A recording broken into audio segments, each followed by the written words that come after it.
Congressman Ron Paul joins us now from New Hampshire. Good morning, Congressman. You ran in 1988. You ran in 2008. Are you running in 2012? I am today, and at this moment I'm officially announcing that I am a candidate for president in the Republican primary. Why? Because time has come around to the point where the people are agreeing with much of what I've been saying for 30 years. So I think the time is ripe. Well, this is a big step for you, Congressman. Congratulations. And you say it's, as I said at the beginning, you're not afraid to court controversy. You seem to be doing it again right now. Just yesterday, we showed it in John Karl's piece. You came out against the way that President Obama conducted that raid against Osama bin Laden. More than 90% of the American public support it. Why are you against it? Well, I was talking about the procedure. You know, I endorsed the whole idea of going after him. I supported going into Afghanistan. I thought we blew it then. We had them cornered. We let them get loose. And we then went and invaded Iraq. We've spent $1 trillion. We've lost 5,000 American lives. We've killed many, many innocent people. So the process has been very bad. So I have no qualms about getting him. I'm delighted he's gone. But the whole thing is we could have done it differently. And besides, how could we have done it differently? Ignoring the Pakistani government doesn't help us at all. It looks like we're trying to be more antagonistic toward the Pakistani. They have helped us in the past to catch many terrorists, and I don't see any reason why we can't do that. But you would have taken the risk, no, sir? I think the process is definitely different. If you compare what we did after World War II, think of the worst Nazis that committed the Holocaust. You know, we arrested them, we tried them, and we hung them.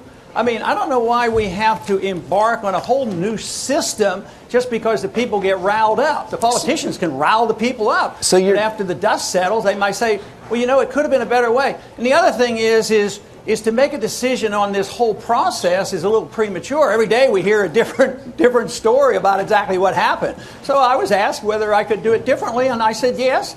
And I think that the goals and the results would have been better. But I'm really worried about, you know, building this animosity with the Pakistanis right now. I'm for all cutting the foreign aid, like I would have never given them any money. But I'm afraid we've already expanded the war into Pakistan. We've been bombing them. At the same time we bomb them, we give them foreign aid. So I think the whole process now is to build up the enemy in Pakistan so that we have a massive invasion there and spread the war. Let me turn to your issues. Let me turn to some issues here at home. Celia from Springfield, Ohio, wants to test just how far your libertarian principles take you. She asked, do you think everyone should just be responsible for themselves, and if a flood washes your house away, no FEMA, sink or swim? Yeah, I think that's the way a free society works, and that's the way the Constitution mandates. I'm on the Gulf Coast. I have a house on the beach, or had one recently, and I don't think somebody in New York or New Hampshire or Iowa has to pay for my flood on the Gulf Coast. So how far would you... No.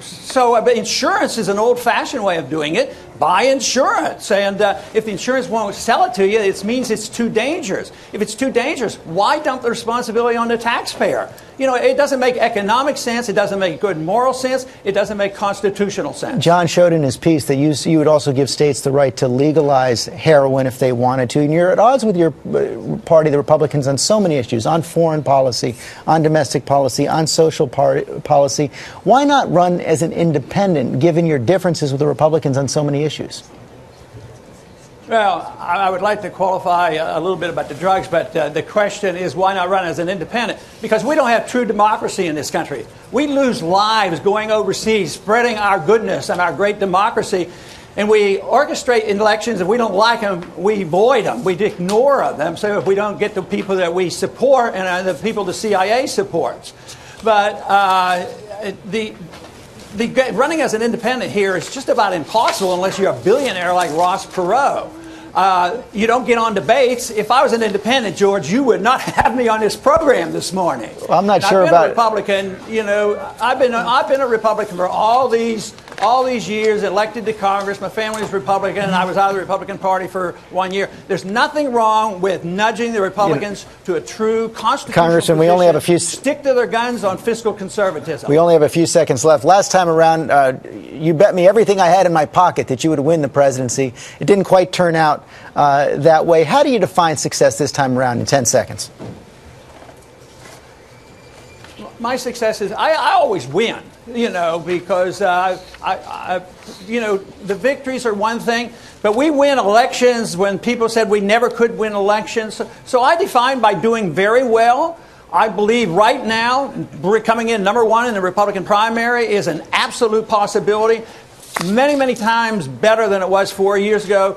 Our troops, our supporters, the grassroots are enthusiastic, more so than ever. Where I was impressed before, I'm super impressed now with the enthusiasm that we're getting. Okay, well, good luck, Congressman. Thank you.